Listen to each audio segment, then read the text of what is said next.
Alright, I'm working on this little Maytag again, and I was going to try and start it and see if it was worthy of a restoration, and I didn't even get to that point. I ran into more problems, more setbacks. Alright, I tried starting it, and the Kickstarter, it wouldn't engage most of the time, you know, and I'm looking at it. Let me put my glasses on here so I can see what you guys see. And this clutch starter here is kind of worn out, and it's worn out in an odd way. It's wore out in the middle, which I've never seen before. And the kicker itself, the teeth on this are actually pretty good. But you know, I just slapped this together to see what would start, and I used this base, and this base here is cracked, and somebody welded it. And they did a good job welding it and everything. And I'm thinking that it seemed to be cocked off to an angle, and the inside of this is just slightly worn. And like I say, it was skipping teeth more than it was catching. So I never even got a chance to try and start it. And the inside here is worn too. You can see where these the ball bearings catch. That should be flat. There we go. And they're pretty rounded, but that's working. You know, the ball bearing part of this is working. But and then I gotta fix this. This thing here is a little loose. I gotta seal that. But anyway, let me put this clutch back on and the kicker, and I'll show you exactly what it was doing. All right. Yeah, before I put that back on and everything, another thing wrong with this, if you look on the back here, it's cracked. See, you got two little cracks here.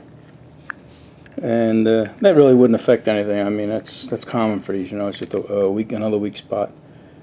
But, you know, if I have to replace this, that's another $25. You know, you could get them, but do I really want to put another $25 into this thing? Because I don't have any of these laying around.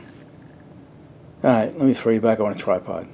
Alright, before I put you on a tripod, let me show you what we're dealing with here. I put this all together, the Kickstarter. And if you look in there, you know, the teeth are just barely touching. And if you see, I'm looking dead on here. And if you look at it, they're only connecting, they're connecting on an angle. You know, and this is loose on the shaft. You know, this is pretty wore out.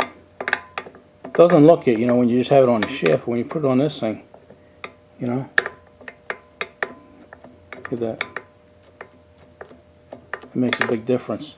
But I could actually put a bushing in there. You know, that shaft is 5/8, and I can go up and put a bushing in there, so that wouldn't be too tough. But I'm hoping that if I change this, you know, this weld, you know, when they welded this, you know, you really can't bend cast iron back into shape. You know, you pretty much have to weld it where it's at. So that's what we're dealing with here, you know. Like I said, I could bush this, and the kick pedal I think is okay, but I might have to get that starter clutch. Alright, let me put you up on a tripod and you can see exactly what it's doing. Alright, you'll be able to see and hear, I think, from that angle what it's doing. Sounds pretty big. Hear that? Just skipped over a bunch of teeth.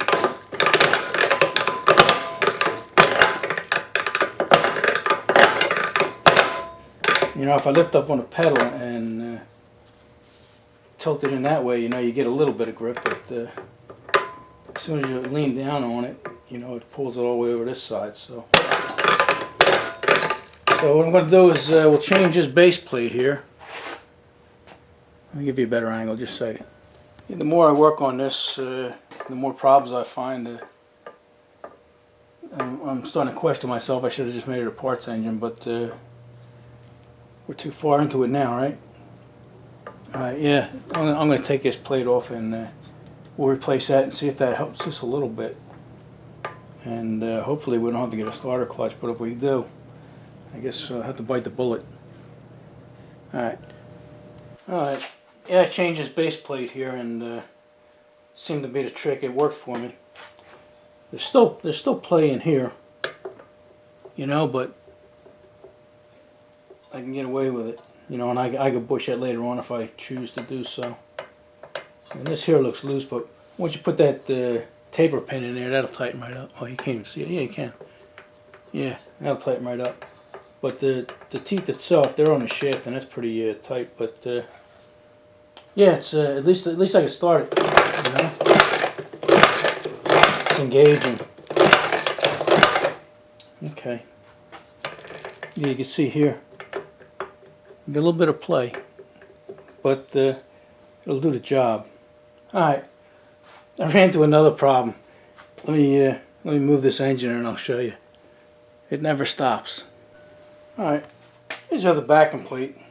You can see that welded all the way from here, all the way around here, all the way to that knob.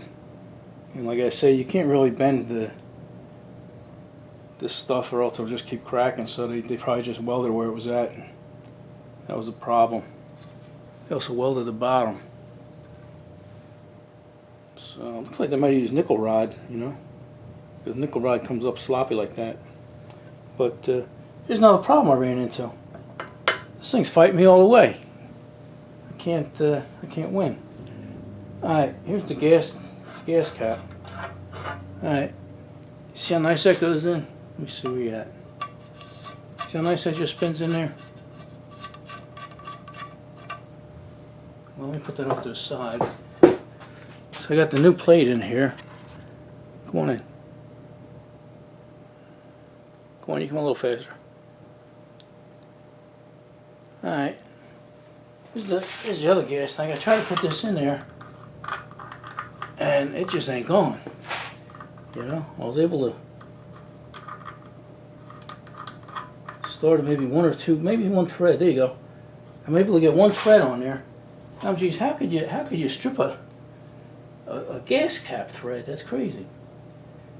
So anyway, I'm looking at the threads. I can't see any problem. I mean, they do look a little rounded and stuff, but you know, that ain't gonna work. So then I look at it. I get my my nut and bolt gauges out here, and I stick this in the 1 inch. Right? It says 1 inch, and that's where it goes. It fits in there perfect. So I said, okay, it's got to be a 1 inch, and then I get my thread gauge. Try and stay in focus here, and check the threads. I'm using the wrong one there, and came to a 14. So we got a 1 inch. Still there? 1 inch 14. So I said that's pretty big. I don't have a tap like that. So I give Mike a call, and I asked him. I said, "You got a 1 inch 14 tap?" And he goes, "No." He goes, "I know I don't have one here, but I might have one at the shop." You know. Now it's Friday afternoon, and he's probably on his way home at the time. So he says, "I'll check back when I go back Monday." So then I open my drawer, my tap drawer. And I even look at it, and here's this one in the back staring at me. And I said, that looks pretty big. You know? So I tried it on the old one here. And sure enough, it was the right thread. It was the right one. There you go. And I'm thinking, I know that, you know. So this tap here, can't really see any markings on there. But then I looked at it real hard with a magnifying glass, and you could barely see a marking on there. So let me take you off the tripod there, and we'll show you what I found. All right. Yeah, I looked at it with a magnifying glass. Right now, you can actually see it better with the camera. Just give it a second to. Well, you know what?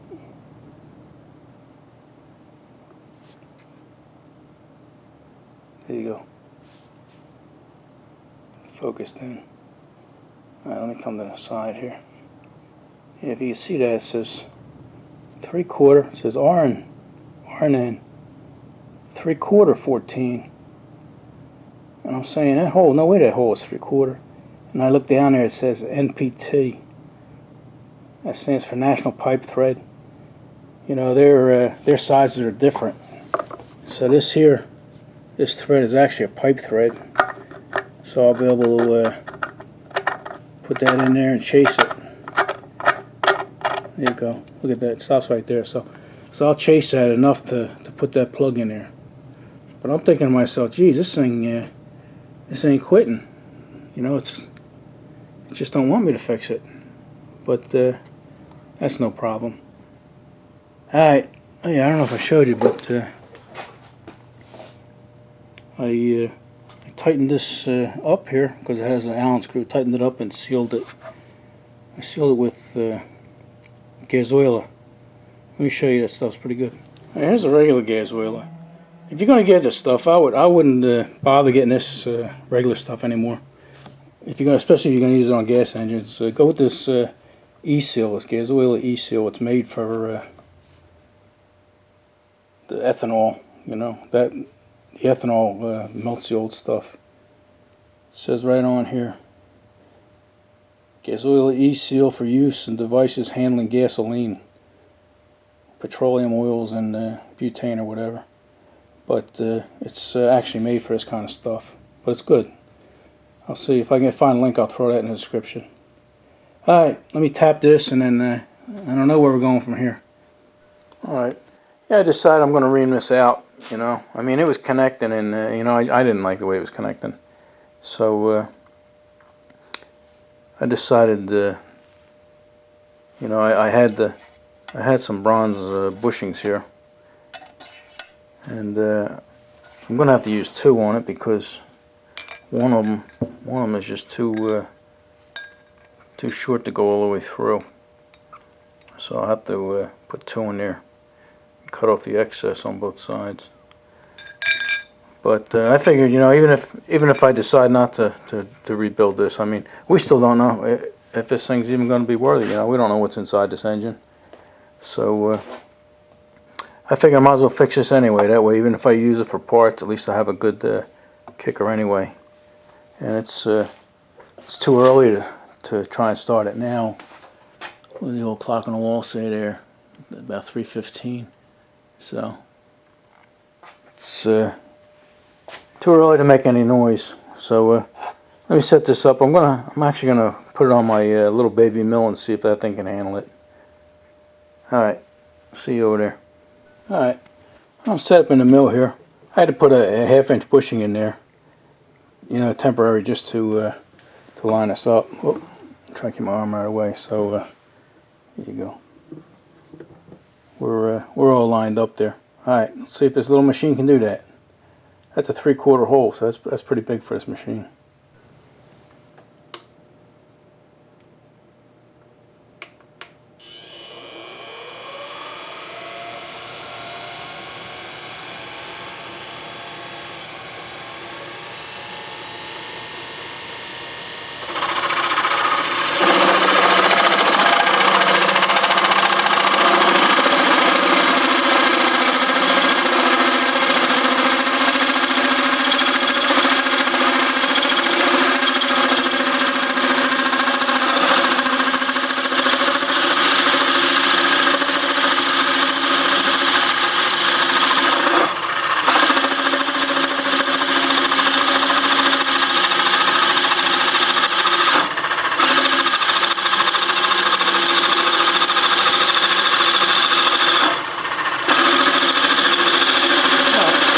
Yeah, it seemed to do the job, and it did trip the breaker 3 times, but just the breaker in the machine.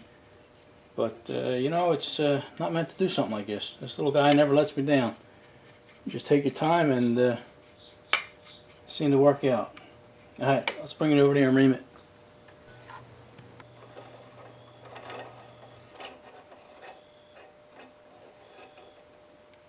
All right. I should do it. Alright, I pressed them 2 bushings in there. Now I'm going to cut them off there and make them flush. Yeah, it worked pretty good. Alright, yeah, it came out nice. I'm glad I did it. You know, I wasn't going to do it, but and it fits on here. And there's virtually no play. Matter of fact, if I lift it up, it lifts that whole thing up. I have to push it through with my finger. So, alright, I don't know how long this video is, but maybe I'll put a little more on it only because we're here. Remember this this little finger? They had it on here and they just had it bolted up, and it's actually supposed to slide back and forth on a spring. And they had, this is the one bolt that belongs there. Kind of weird, but I was able to find something similar to it.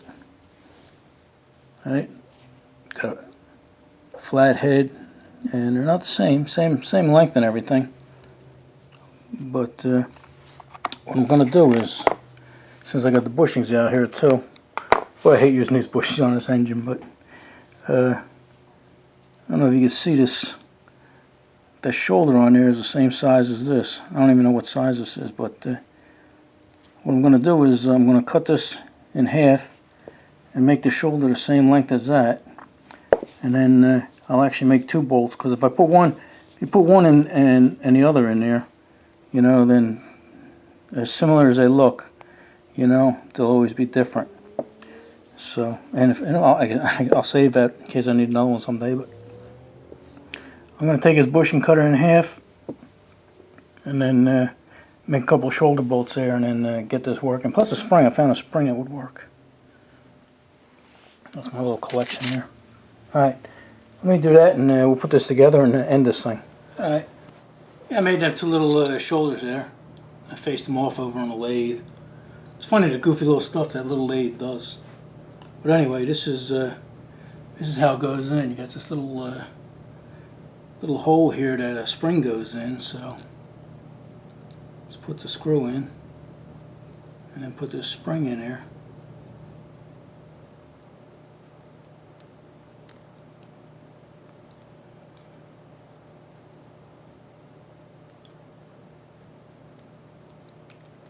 There we go. Alright.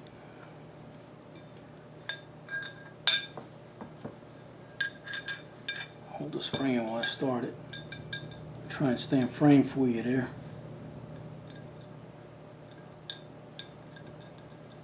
Oh, I'm almost out. I'm almost out of frame. How's that? Is that a little better? Alright. Once you get this side in, then you're gold. Then you just got to put this spring in here, or this screw in here.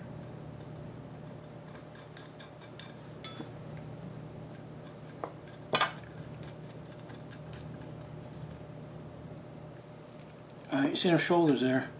They're to keep it from bottoming out. You see that? That there is supposed to be spring loaded, so yeah, it helps it engage. It's sticking out a little further than the rest of them. So that's good. That's fixed. Like I say, I hate using them bushings on stuff like this.